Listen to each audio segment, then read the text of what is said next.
You might have heard that on Monday, Jimmy Kimmel made a joke about slaying right-wing activist Charlie Kirk, and Disney and ABC pulled his show. You might have heard less about the man really behind it, FCC Chair Brendan Carr. The FCC is typically in charge of things like making sure Americans have good broadband, but Carr really has one mission, making sure nobody makes fun of his friends. On Monday, he heard Kimmel say this, which isn't really even about Kirk. We hit some new lows over the weekend with the MAGA gang desperately trying to characterize this kid who murdered Charlie Kirk as anything other than one of them and doing everything they can to score political points from it. Carr interpreted this as Kimmel saying that MAGA was responsible for the shooting, and then he threatened any TV station that played his show. It's really sort of past time that a lot of these licensed broadcasters themselves push back on Comcast and Disney and say, listen, we're not going to run Kimmel anymore until you straighten this out, because we, licensed broadcaster, are running the possibility of fines or license revocations from the FCC. Unlike cable or the internet, broadcast TV requires a license from the FCC to function,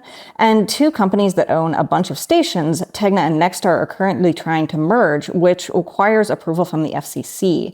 Carr has slow-walked mergers for companies that don't agree to be more Trump-friendly, so they know what's on the table. Nexstar immediately pulled Kimmel's show, and then ABC followed suit. These threats blatantly violate the First Amendment. They're called jawboning. It's true that broadcast TV has special restrictions, but there's no precedent for this kind of heavy-handed censorship. ABC and Disney did not have to bend to these threats. They are cowards, but even cowards deserve First Amendment rights.